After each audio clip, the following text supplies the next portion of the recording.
Welcome to this explainer.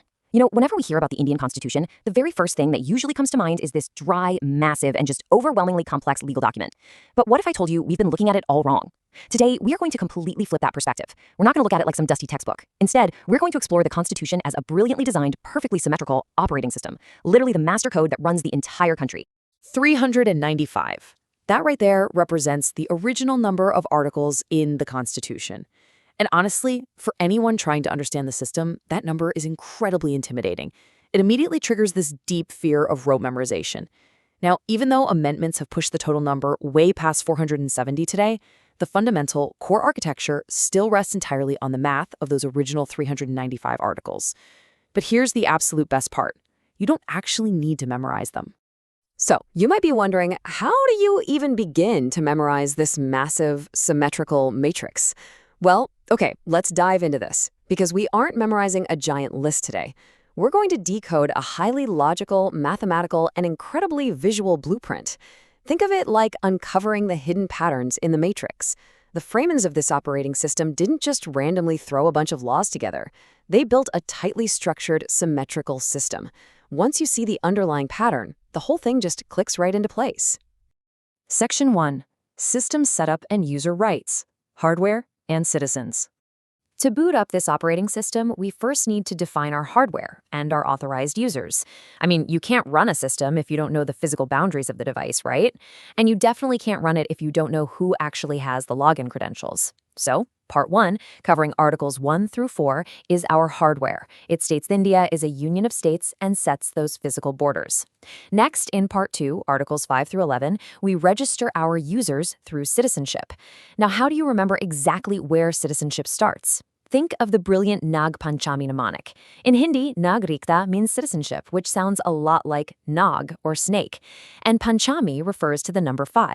So your brain visually links Nag with Panchami, helping you instantly remember that citizenship starts exactly at Article 5. It's wild, but our brains latch onto these quirky visual connections so much faster than just staring at plain numbers. Once the hardware and users are set up, we move on to user permissions, our fundamental rights, which are mapped out in Part 3. But what happens if the government, the system administrator, tries to completely revoke your permissions? Well, this brings us to Article 32. Dr. B.R. Ambedkar famously called this article the heart and soul of the Constitution. And why is that? Because it acts as the system's master reboot button. If your fundamental rights are violated, Article 32 guarantees that you don't have to waste time appealing through layers of lower courts. You have the ultimate power to bypass them and go straight to the Supreme Court. Without Article 32, the other 394 articles would literally just be useless pieces of paper. But here is a truly fascinating twist. While fundamental rights were given immediately right out of the gate in 1950, fundamental duties, the actual responsibilities of the users, weren't added until 1976. So why wait 26 whole years?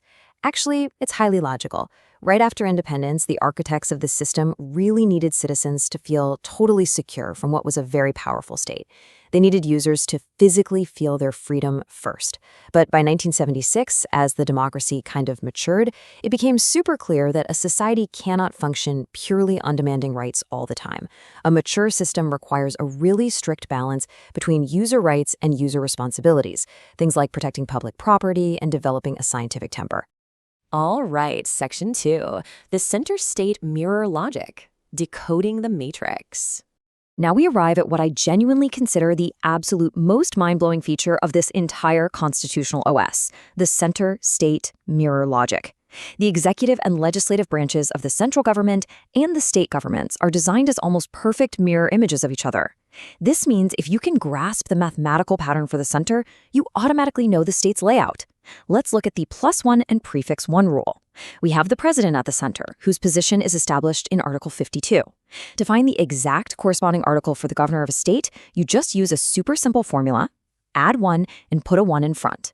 So 52 plus 1 is 53. Stick a 1 in front of it, and boom, you get Article 153. And just like that, you know exactly where the governor's provisions start. It's this beautiful natural byproduct of literally copying the central structure right over for the states. And if you're wondering how to even remember Article 52 for the president in the first place, check out this incredible visual trick. Look at the number 52. The 2 is shaped in a way that looks almost like a person bowing down, basically kneeling in submission to the supreme authority of the 5 standing tall right next to it. It's a dramatic visual for sure, but it perfectly illustrates the ultimate, supreme power of the president's position in this whole system. Moving down the chain of command, the formula changes just slightly. To mirror the Prime Minister and Parliament, down to the Chief Minister and State Legislature, we use the -11 rule. So, for example, the Prime Minister is Article 75. Subtract 11, and you get 64. Put a 1 in front, and there it is. Article 164 is the Chief Minister. Parliament is Article 79. Subtract 11, you get 68. Put a 1 in front, and Article 168 is the State Legislature. Now, Dr. Ambedkar didn't just sit down to create a massive mathematical Sudoku puzzle. This numeric symmetry naturally emerged because they drafted the central provisions first and structurally duplicated them down for the states. Just a quick side note, while we are talking about state legislatures, it's really important to remember that not all states have a 2-house or bicameral system. Currently, only 6 states actually have a legislative council. To remember them, just use the incredibly catchy acronym TB-CUMA. That stands for Telangana, Bihar, Karnataka, UP, Maharashtra, and Andhra Pradesh. Simple, clean, and pretty much impossible to forget once you hear it. Section 3. Admin Tools and Executive Powers. Running the system. Let's shift our focus to the admins running our OS. These are the top-level executives managing the day-to-day operations. Like any good operating system, the Constitution gives its admins very specific, super powerful tools to manage crises, bypass random errors, and keep the system moving when things get completely stuck. Take Article 72, for example. This is the president's pardoning power, which can forgive literally anything, even a death sentence handed down by the Supreme Court. Now, what's really interesting about this is if you look at the numbers naturally. The 7 stands proud and straight, while the 2 looks like someone down on their knees, begging for forgiveness. 7 standing, 2 bowing, 72. Why does the system even need this? Because no system, absolutely not even the judiciary, is 100% perfect. Article 72 acts as the ultimate human failsafe, a final patch to correct any massive technical or judicial errors. But what if there is an immediate, catastrophic national crisis and the parliament is just not in session? The system can't just grind to a halt. Enter Article 123, the ordinance power. The logic is baked right into the numbers. You bypass the normal, lengthy process of the Lok Sabha, that's 1, and the Rajya Sabha, that's 2, and go completely straight to the president's signature, which is 3. 1, 2, 3, and boom, you have a temporary law. It's a rapid emergency patch to ensure the system never, ever runs without rules when it urgently needs them. Of course, admins can't just have totally unchecked power. The system is packed full of checks and balances. Article 61 allows for the impeachment of the president, but it strictly hard codes a 14-day prior notice, so you can't just completely overthrow the admin overnight. Under Article 143, the president can actually ask the Supreme Court for legal advice, though, intriguingly, they aren't forced to follow it at all. And then there is the vice president under Articles 63 and 64. Here is a pretty fun insider secret. The vice president doesn't actually get a single rupee of salary for being vice president. They are basically hanging out in standby mode and only get paid for their actual day job, which is acting as the chairman of the Rajya Sabha. Section 4. Finance flow and watchdog bodies, background security. An operating system is really only as good as the resources powering it, right? And for a nation, that resource is obviously money. Now, wherever there is money and power, there's going to be friction. So the framers built incredibly strict background security protocols and watchdog bodies, specifically to protect the system's finances. For example, look at exactly how the parliament handles deadlocks. When voting on a law or a financial matter results in a perfect 50-50 tie, everything just freezes. So how does the system resolve this crash? Article 100. It is numerically completely perfect. 50 plus 50 equals 100. Under Article 100, the speaker literally steps in and casts the deciding vote to break the tie. The visual logic of the number flawlessly matches its function. When it comes to the economy, literally everyone waits for the big budget. But here is a massive myth. The word budget actually does not exist anywhere in the constitutional OS. I mean it, it's a complete fabrication. If you look closely at Article 112, the correct official technical term hard-coded into the system is the annual financial statement. It is the complete, totally exhaustive ledger of the entire year's earnings and expenditures. But passing that massive annual financial statement, that takes months of intense debate. What happens if the government desperately needs to pay its employees next week, but all the funds are completely locked up in parliamentary arguments. Well, the system doesn't crash. Article 116 provides what's called the vote on account. Think of this as a highly practical advance payment tool.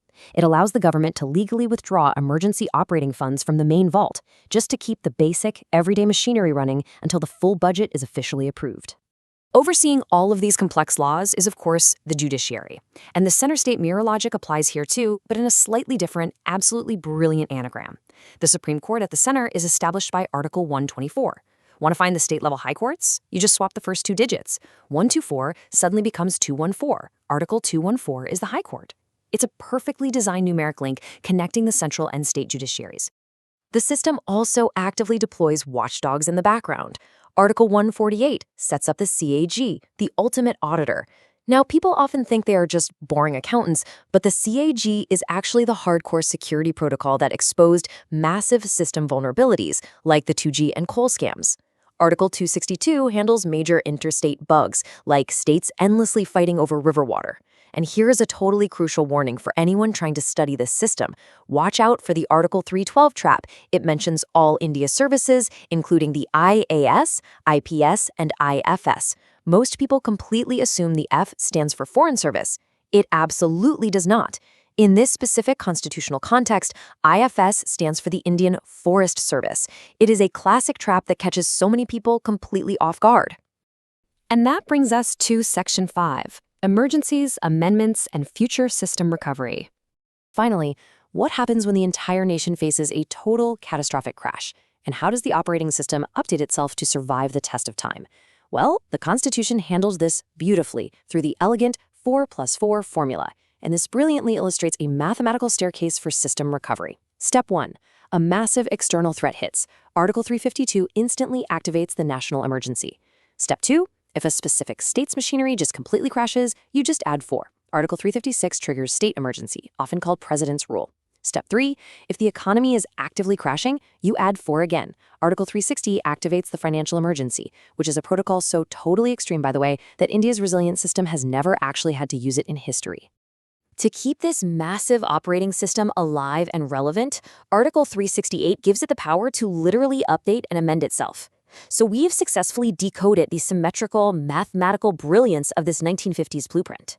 But here is the ultimate provocative question I want to leave you with today. As we go rushing headfirst into a crazy future completely dominated by artificial intelligence, deep fakes, and massive cloud servers, where exactly do digital rights and data sovereignty fit into this historic OS? Will we actually need to code entirely new articles from scratch? And if so, where are they going to fit in this perfectly mirrored matrix? It's a super fascinating thought about the constantly evolving nature of our Constitution. Thank you so much for joining me on this explainer, and I highly encourage you to keep questioning and decoding the systems all around you.